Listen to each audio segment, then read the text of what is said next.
Isso quer dizer esse alfa A.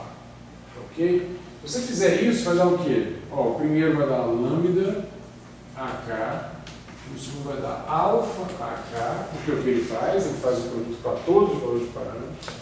Esse aqui vai dar menos 1/2 de lambda I, eu posso botar esse lambda na frente, alfa J, eu posso botar esse alfa aqui na frente, eles são números, FK e J, GI e J.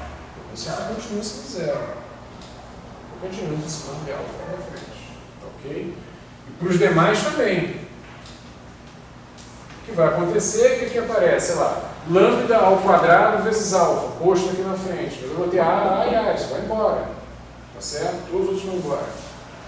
Então sobra simplesmente isso aqui, mas isso aqui é a mesma coisa que lambda mais alfa vezes AK. Mas isso aqui é a mesma coisa que alfa mais lambda vezes AK. Que é o que resultaria se eu tivesse feito a lei de composição para alfa A lambda A. Certo? Mas isso aqui vai dar um resultado, escrito dessa maneira daqui, tá certo? Que a gente vai tirar aqui, que a gente pode tirar essa lição, é que se eu tiver isso aqui, é no espaço de parâmetros. O que está acontecendo correspondente a isso lá no grupo? O que eu estou fazendo é A, o elemento do grupo, que tem esse conjunto de parâmetros, vezes o elemento do grupo, que tem esse conjunto de parâmetros. É isso que eu estou fazendo aqui, não é isso? Só que lembro lá no espaço para a chave aqui, tá? Valeu. Escaninho. Valeu. Aqui eu estou fazendo, ó, a mesma coisa, só que ao contrário. Isso aqui é no espaço parâmetros o produto A de alfa A vezes A de lambda A. Acabei de mostrar que A de lambda A vezes A de alfa A para qualquer lambda e alfa é a mesma coisa que A de alfa A vezes A de lambda A, ou seja, abeliano. Comutativo. Não é isso? Então a gente criou aqui, na verdade, isso aqui está identificando uma estrutura que é um subgrupo abeliano, ou comutativo, se quiser. Por que eu sei que é um subgrupo? Bom, primeiro, a identidade está aqui, porque é só você escolher lambda igual a zero, certo? No caso particular. Então está lá, a identidade está lá, os parâmetros todos valendo zero.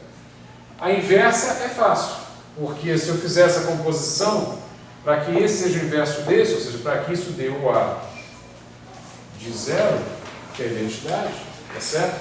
Basta que alfa seja igual a menos lambda. Não é regra aqui. Então, ok? Não é fácil. É só usar o contrário. E alfa ser igual a menos lambda significa que ele também é um múltiplo. Ele também é dado por múltiplo. Tá certo? Um múltiplo qualquer no conjunto de valores A que você definiu. Então a inversa está aí, a identidade está aí. Que a associativa vale porque vale para o grupo inteiro. Isso aqui são dois elementos do grupo. Então, em particular, vai valer para esse produto aqui também.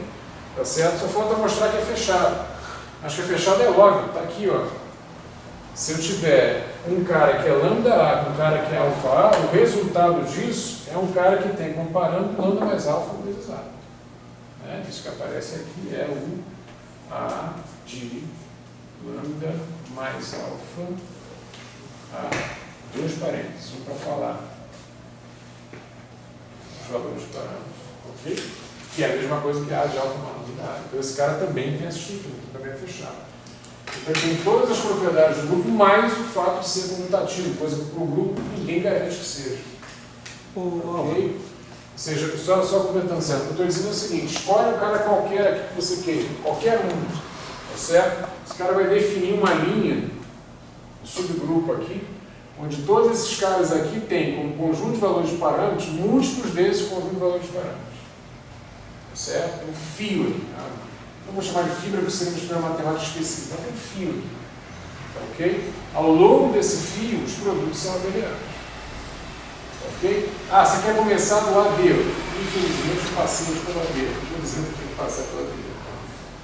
O AB define o seu subgrupo abeliano, ou seja, todos os caras que têm como conjunto de valores o múltiplo do conjunto de valores desse cara daqui.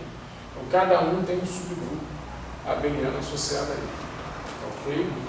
Mas esses subgrupos, eles sozinhos, eles não montam um grupo. Eu tenho que passar desse cara para esse cara com um cara aqui, inclusive, tem um conjunto de valores que não seja um múltiplo desse cara daqui. Múltiplo para todos eles, tá? Esse múltiplo é comum a todos eles. Então, mais uma vez, se fosse, né, já está todo mundo escolar, θ1, θ2, θ3, 3 anos de rotação. V1, V2, V3, 3 componentes da velocidade do custo. Eu estou dizendo que eu pego um cara em que esse cara assume valores, lá, 0, 15, 20, etc, etc, e pego um cara que é um múltiplo para todo mundo. Então, se o múltiplo é 2, o lambda é 2, é 2 vezes 0, é 2 vezes 15, é 2 vezes 20, é 2 vezes a velocidade, é 2 vezes esse, é 2 vezes esse. É múltiplo para todos eles. Tá certo? Ou 3, ou 4, ou 5, ou menos 8, tudo isso forma uma estrutura de subgrupo, e esse subgrupo é abeliano. Ok? É só uma observação, parece uma observação inocente, mas isso ajuda a gente a fechar essa história dos passos aqui a partir da identidade. Fechar em que sentido? Fechar assim.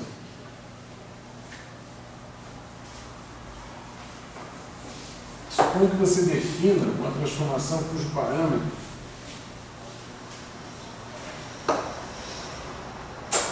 era isso? Não, eu acho que é uma besteira. Eu estava pensando se o grupo 1, nesse caso, seria necessariamente, ele deveria se configurar dentro do grupo de Lorentz, necessariamente. Simetria de fase, por exemplo. Mas ele é um grupo unitário. É isso, está definido em princípio e a sobre parâmetros, um corpo, né, números complexos. Por enquanto, o que a gente viu, esses caras aqui são todos reais. Ok? Então, o 1 não está aí. Existe uma coisa que é homomorfa ao 1, o grupo guarda o mapa com ele, mas não é um mapa 1 para 1, que é o SO2, tá certo? Que é a rotação no plano, e esse cara está dentro, né, um subgrupo abeliano do grupo de Lorentz, que não tem número. Tá certo? Mas o SO2, né, o 1, ele tem um homomorfismo com esse cara. Homomorfismo, né? Homomorfismo com esse cara. Mas ele em si é um grupo definido sobre, né, um conjunto de números complexos. E a gente não está falando sobre isso aqui. Princípios próximos são reais. Ok? Aqui, no grupo de Lorentz. Não aqui não, aqui é geral. Tá? Mas no grupo de Lorentz está tomando os parâmetros reais. Tá ok? Mas tem um homomorfo aí que está lá dentro sim, desse transformação. Tá? É quase, o cara parece um primo dele. O que eu queria dizer é o seguinte: defina uma transformação com o parâmetro ΔA, onde esse ΔA está definido como sendo um certo conjunto de valores de parâmetros dividido por N. Ou seja, escrito de uma maneira simpática, 1 vezes N vezes aí. Então, é um múltiplo desse conjunto de valores de parâmetros. Está dentro desse caso aí que a gente falou. Ok? Se esse N for suficientemente grande, então esse troço é infinitesimal. Ok? Agora, suponha que você pegue, faça uma transformação via com esse parâmetro, com esses valores de parâmetros. Depois você faça ela de novo. Depois faça ela de novo, N vezes. Você faz isso aqui N vezes. Certo? Porque esse cara daqui é um múltiplo do A e voltou. Ele gostou daquele tipo. Gostou mesmo. Porque esse cara daqui é um múltiplo do A, eu tenho o direito de escrever isso daqui simplesmente como sendo A vezes ΔA mais ΔA, etc., mais ΔA N vezes, portanto, A de N vezes ΔA, tá certo? Que a gente acabou de mostrar. Se isso daqui pudesse ser encarado como um múltiplo do A, eu estou definindo dessa maneira, então eu estou naquele subgrupo abeliano e o parâmetro correspondente ao resultado da composição é simplesmente a soma dos parâmetros. Não é isso que aconteceu aqui. Ó. O parâmetro correspondente é simplesmente a soma dos parâmetros. Ok? Então eu tenho o direito de escrever isso aqui, mas um cara com parâmetro N vezes ΔA é o próprio A de A. Então, aqui eu estou dizendo que o elemento do grupo em princípio qualquer pode ser escrito como essa composição abeliana aqui de N passos, todos eles para a mesma carinha, né? O ΔA daquela maneira. Mas agora, evidentemente, eu posso encarar esse cara daqui como infinitesimal. Basta eu mandar esse N aqui para o infinito. É isso? Ok? Então, se eu encará-lo como infinitesimal,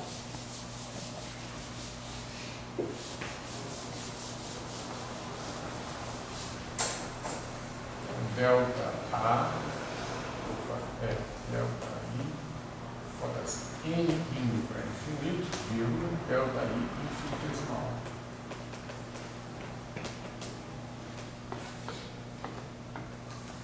Ok? E se ele é infinitesimal, esse cara que está escrito aqui, ó, ele poderia ser escrito para uma transformação, para uma transformação agora infinitesimal, ele poderia ser escrito simplesmente como isso aqui, ó. A primeira ordem, né? Isso não é o caso geral, ok? Se esse cara não é infinitesimal, então tem mais termos aqui. Segunda ordem, terceira ordem, quarta ordem. Mas se ele é infinitesimal, então parou aí, ok?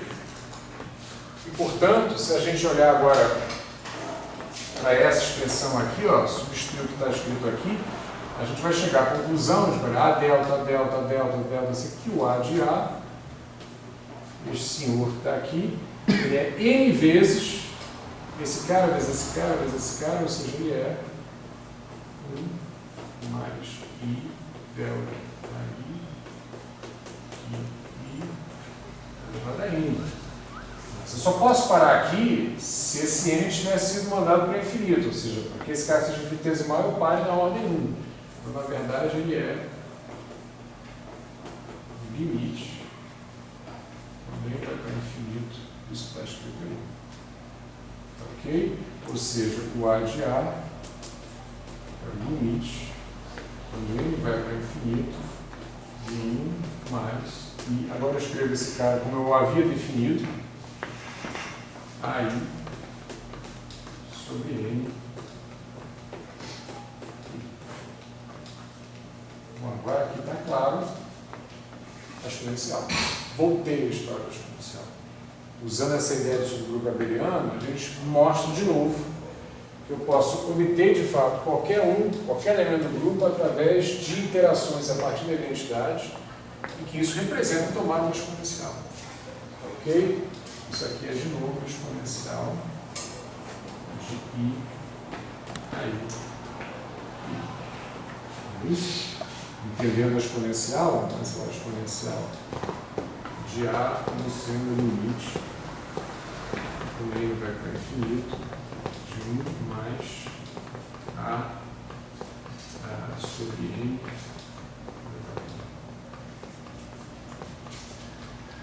Ok? O A aqui no caso é 8. Certo? Ok? Então a gente volta na situação da exponencial. Eu queria fazer os exemplos, até que hoje fosse uma aula de exemplos, mas acabei tomando mais tempo fazendo essa conta do que chegando nos exemplos. Aqui estava exponencial que eu acabei de apagar. Ok? Deixa eu só colocar aqui uma ideia de um exemplo e vocês fazem algumas coisas em casa, a gente confere isso na quinta-feira. O primeiro exemplo que a gente vai considerar, para checar essa história toda, é o exemplo 1. Vão ser rotações tridimensionais no espaço tridimensional. A primeira chamada é representação direta. Né? No primeiro lugar, eu imagino uma rotação tridimensional no espaço tridimensional. Ok?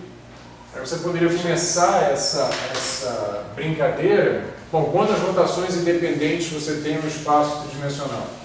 3. Tá certo? Para caracterizar, se isso for um grupo, para caracterizar esse grupo, eu precisaria de 3 geradores e 3 parâmetros. Né? O número de gerador e parâmetro sempre coincide, né? Sempre coincide, é o mesmo índice. Ok? Seria 3 geradores e 3 parâmetros. Então,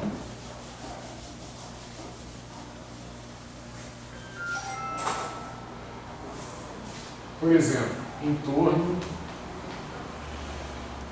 de x1. Ok? O que seria isso aqui? O x1 vai no x1', que em tese é uma função, vou chamar f1, de todos os x, tá certo? x1, x2, x3, etc. E de um parâmetro que eu vou chamar de φ1, Não é φ elevado a 9, é φ1. É o ângulo de giro em torno do eixo x. De quanto eu vou girar em torno do eixo x. Já declarei que eu vou girar em torno de x, de x1. Tá, ok? É a função de todos os x, daqui vamos chamar de todos os xis, se você quiser. Vou deixar assim, né? Eu poderia escrever até x min se eu quisesse, mas aqui só vai até 3. X1, x2, x3. Ok? E que nesse caso aqui é simplesmente a identidade, é o próprio. Estou girando em torno dele. Tá, ok? O x2 vai no x'2, que é uma outra função em princípio, do mesmo conjunto de coordenadas, levando em conta o mesmo parâmetro, mas agora eu vou fazer uma mistura, não é isso? Cosseno de φ1 ele próprio, x2, aí depende se é horário, anti-horário, etc. Vamos lá, seno de φ1 x3. É isso? Ok? O x3 vai no x3' f3 de todos os x e desse parâmetro, se ali eu botei seno aqui é menos seno de φ1 x2 mais cosseno de φ1 x3. Ok? Acabou. Isso são as rotações em torno de um dado. Aqui eu estou trabalhando agora aqui. Em torno de um dado eixo específico, eu escolhi ali o eixo associado à coordenada 1. Ok? Então, muito bem, se eu for escrever então essa x' em termos do x original, como matriz, como é que eu vou escrever essa matriz? Vou escrever como 1, 0, 0, 0, 0, x1 não está participando de nada. Ok?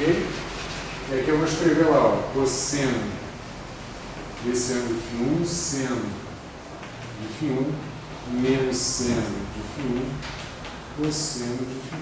Então, essa matriz transforma x em x'.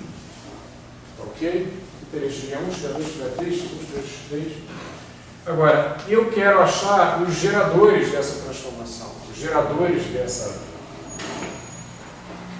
Como é que eu faço? Bom, a gente já viu que o gerador está no espaço, está no setor infinitesimal. Ele é o primeiro desvio aqui da identidade, ele aparece o primeiro desvio da identidade.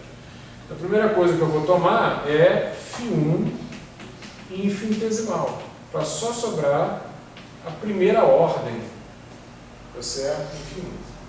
Se eu fizer isso, essa transformação aqui passa a se escrever, ó, essa transformação aqui passa a se escrever como sendo, para olhar só a matriz, tá? 1, 0, 0, 0, 0. Cosseno de φ1 vai virar 1, é isso? Expansão do cosseno. 1 menos φ1 ao quadrado sobre 2 fatorial. φ1 ao quadrado já é de segunda ordem no parâmetro. A gente só considera termo até a primeira ordem, é isso? Então esse cara vira 1. Seno de φ1 é o próprio φ1 em primeira ordem. Aqui fica menos φ1 e aqui fica 1. Então a matriz vai para isso aqui, ó, infinitesimal. Agora olha só, a identidade aqui. Ó. Então isso aqui é a identidade, eu já recolhi 1, 1 e 1, mais, aí o que sobrou aqui? Ó? Sobrou 0, 0 e 0, porque esse 1 aqui foi recolhido da identidade. 0, 0 e φ1, 0 menos o φ1 e 0. É isso? Agora eu posso... Vai de novo. Estou tentando convencê-lo, né? Impressionante. Você tem que conversar com eles, jogar ele fora não adianta. Tem que rolar um papo. Eu tenho que falar a linguagem dele, pegar ele não coisa nada. 1 mais. Eu vou botar if em evidência, não é isso? Eu vou reproduzir essa expressão. Ó. I a 1 Q1. Vou botar o I em evidência, vou botar o parâmetro em evidência, que no caso é o ângulo Q1. Tá certo? E o que vai sobrar aqui? Bom, 0, 0, 0, 0, 0. Agora olha só, aqui seria φ1. Então aqui eu poria 1, mas como eu botei if1 aqui, sobrou menos z. Ok? Esse cara é do φ1. Aqui é 0, aqui evidentemente é mais i, aqui é 0. Isso aqui, ó, eu vou chamar de gerador 1, associado ao parâmetro 1, associado à rotação em torno do eixo x. Certo? Então, o gerador para rotações tridimensionais no espaço tridimensional. Então, isso é uma representação específica. Tá certo? Em torno do eixo X, assumiu essa cara daqui. Eu vou escrevê-lo, qual que é uma forma mais convencional, como sendo menos I, você bota esse menos I aqui em evidência, e aí a matriz fica 0, 0, 0, 0, 0, 1, 0, menos 1 e 0. Está aqui, ó. A maneira como a gente representa. Está aqui no gerador das rotações em torno do eixo associado à coordenada X. Ok? Para vocês mostrarem em casa, porque é uma conta absolutamente análoga, para vocês mostrarem em casa, adivinha quanto é que vai dar o gerador em torno de x2? Né? São 3 giros independentes, não é isso? Então, quanto é que daria o gerador em torno de x2? Vou fazer a mesma brincadeira, só que agora que vai ficar fixo é o x2. Então, aqui vai ficar 0, 1, 0, 0 e 0. Os cossenos e senos vão pegar aqui, ó. Não é isso? Ok? Fora isso, é a mesma história. Torna infinitesimal, separa a identidade, bota um I vezes φ2, né, no outro parâmetro, não é que é o quadrado, no outro parâmetro, é o ângulo em torno de outro eixo, não precisa ser igual a esse daqui, tá ok? E vai sobrar um φ2 que aparece aqui. Lembrando que, porque, enfim, questão do sistema de estrógeno, se isso daqui representa uma rotação de gramas anti-horária, no caso do φ2, que é o Y, você vai trocar esses sinais aqui, tá certo? Então, confiram. O Q2 tem que dar a seguinte coisa. O Q2 tem que dar, olha para lá, menos I. E aí vai ter que dar aqui, lá no canto, ó, essa cabeça aqui, ó, ele vai dar menos 1, e nessa aqui ele vai dar mais 1. Ok? Então vocês confiram. 0, 0, menos 1, 0, 0, 0. Mais 1, 0, 0. Isso vai ser o Q2. Ok? Certo? O Q3, mesma história, né? Você vai fazer, então confio nisso. Você vai fazer a rotação e agora quem vai ficar quieto é o eixo do X3. Então agora a identidade vem aqui. E o teu bloco de transformação fica aqui, ó. Tá certo? Fica 0, 0, 1, 0, 0. E o teu bloco de transformação cosseno, seno, seno, cosseno fica aqui. Tá ok? Então dá para você ler o resultado, mas faça a conta para conferir. Se ali deu o bloquinho 1 e menos 1 aqui, ó. Agora o bloquinho vai aqui. Ok? Deixa eu ver se eu não. 0, me ajuda aí. X1, X3, né? X2, X1, X2. Isso. Então é 1, 0, menos 1, 0, 0, 0. Se eu não errei, é isso aí. Se eu errei, vocês me corrigem aqui na minha casa. Ó, os 3 geradores para essa representação do grupo de rotações 3D, no espaço 3D, estão definidos. Nada me proíbe de falar de rotações 3D no espaço Minkowski, que a gente vai falar, e aí são os mesmos geradores? Não, tem que ser matrizes 4x4, não é isso? Então, uma outra representação. Mas tem uma coisa que a gente escreveu aqui, ó, que eu não fixei a representação quando eu escrevi. Essa relação aqui tem que ser a mesma. Sejam os operadores definidos na representação direta, no próprio espaço 3D, sejam esses operadores, geradores definidos sobre qualquer outro espaço no qual você queira representar as rotações 3D. Tem que fechar. Tá certo? Então, a primeira coisa que você... Aquilo é chamada álgebra. A álgebra não depende da representação. Feita essa brincadeira, vê quanto é que dá aqui 1, Q2, menos Q2, Q1. Isso aqui é um comutador de Q1 com Q2. Tá certo? Ou seja, aquele lá vezes esse, menos esse vezes aquele lá. Então, alguém tem coragem de fazer essa conta agora, essa hora? Na verdade, como essa representação ela é adjunta, os elementos da matriz são... Você já sabe que é adjunta, né? Você já sabe que é adjunta. Na representação adjunta, o que acontece é que os elementos de matriz vão ser escritos como as constantes de estrutura. Só que o Ivan está adiantando um fato que a gente ainda não sabe quem são essas constantes de estrutura aqui. Sabe, mas supondo que essa fosse a primeira vez que viram isso, essa constante de estrutura falta, vem daquele cálculo ali, calcular os comutadores, não é isso?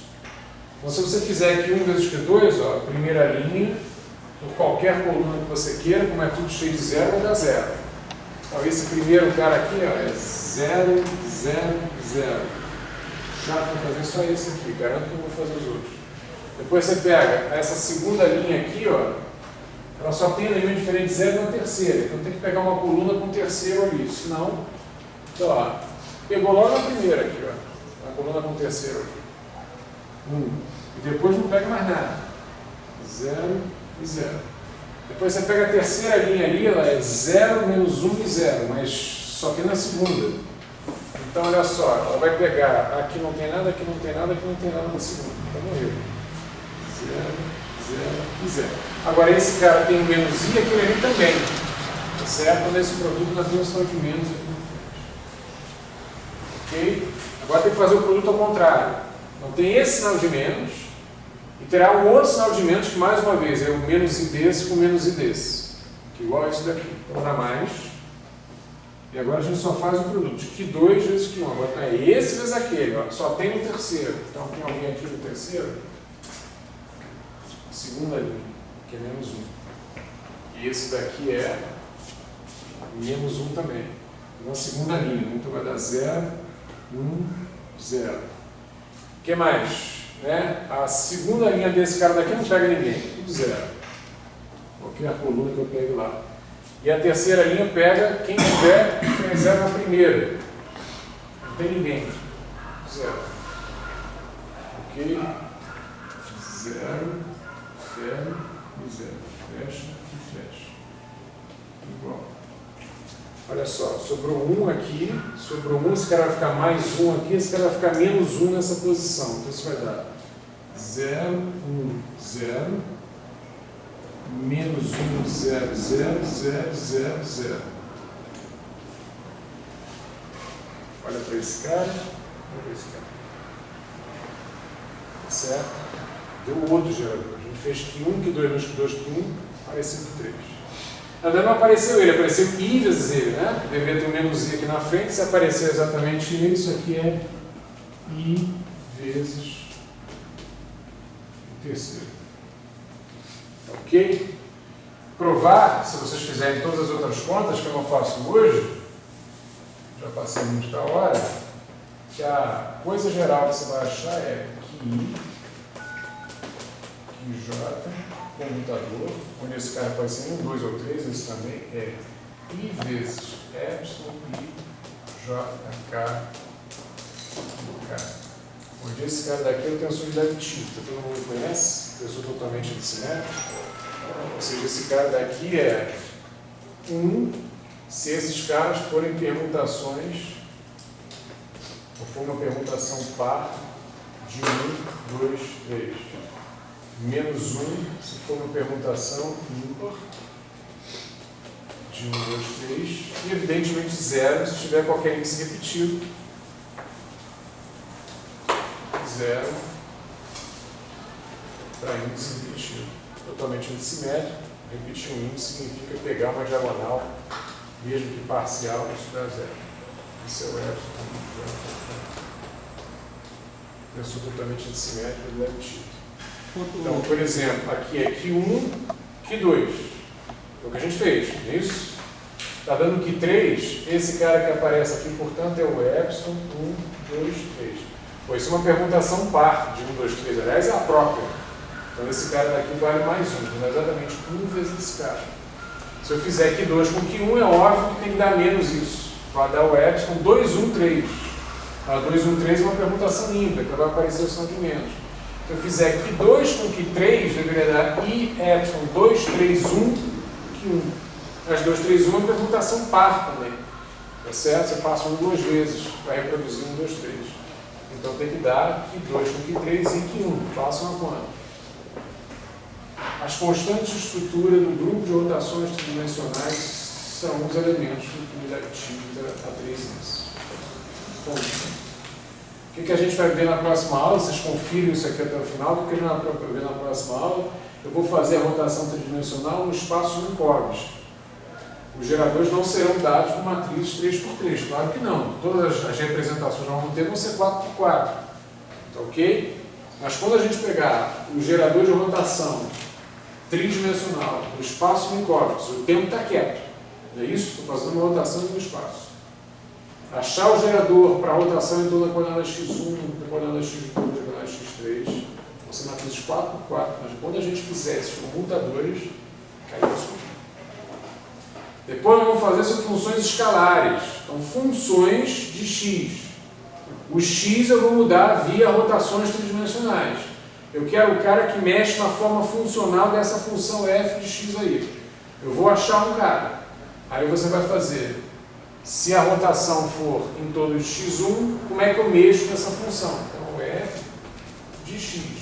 Se eu mexer em x1, como é que eu transformo essa função? Se eu mexer em x2, como é que eu transformo? Se eu mexer em x3, por rotação, como é que eu transformo? Vou ter 3 geradores, que nem aqui. Não vão ter nada a ver com isso daqui. Não vão nem ser matrizes. Ou vão ser matrizes de dimensão infinita, mas não vão ter cara de matriz, vão ter cara de derivada. Ok? Faz a relação de comutação. Traz isso aqui de novo. Ok?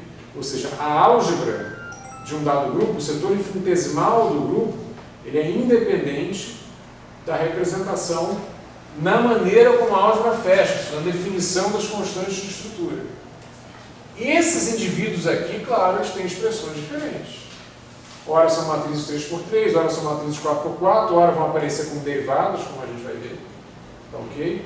Mas pouco importa a expressão que eles tenham, se eu estiver falando em rotações no espaço, rotações 3D, em qualquer espaço, no próprio espaço 3D, no espaço Minkowski, no espaço de funções escalares, onde você quiser, essa álgebra fecha exatamente isso. Isso é independente da representação. Isso precede a representação. Isso precede o espaço vetorial sobre o qual você resolveu colocar operadores que você associa os elementos do grupo. Ok? E essa é a mensagem. Desculpa aí o avanço da hora, a gente volta a ver esses exemplos na hora que a gente fecha. Isso tem mais um comentário para fazer, faz no espaço Minkowski, faz no espaço de funções escalares e começa a falar de mecânica quântica. Só queria entender melhor aquela afirmação do colega ali sobre a representação adjunta e a conexão dela com essas constantes de estrutura. Ah, ela é a boa. Ela é. Isso aqui pode ser escrito, se você quiser. Ó, pega uma qualquer aqui.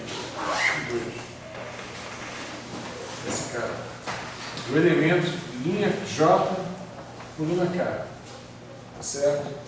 Isso aqui é proporcional a epsilon 2J. Certo?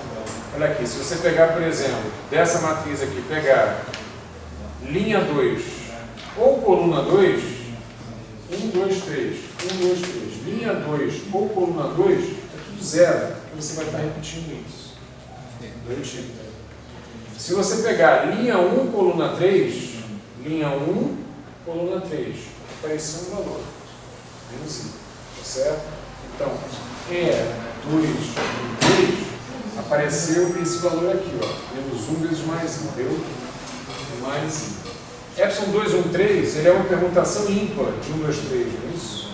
Então esse cara aqui, na verdade, deveria ter dado menos 1, deu mais I. Então o que a gente está vendo é que é essa constante de proporcionalidade. Ok? Então, vamos de novo, vamos conferir aqui.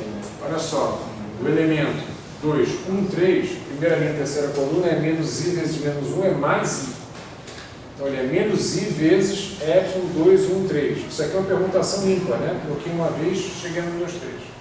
Esse cara aqui é menos 1 vezes menos I, vai dar um mais I. Se eu pegar, em vez da linha 1, coluna 3, pegar a linha 3, coluna 1. Linha 3, coluna 1. É esse cara. É menos I. Vai dar menos I vezes linha 3, coluna 1. Isso é uma permutação par. Vai 1 e vai 2. É exatamente o valor. Agora, se você reparar, isso não é verdade só para o Q2, não. Isso é verdade para todos eles.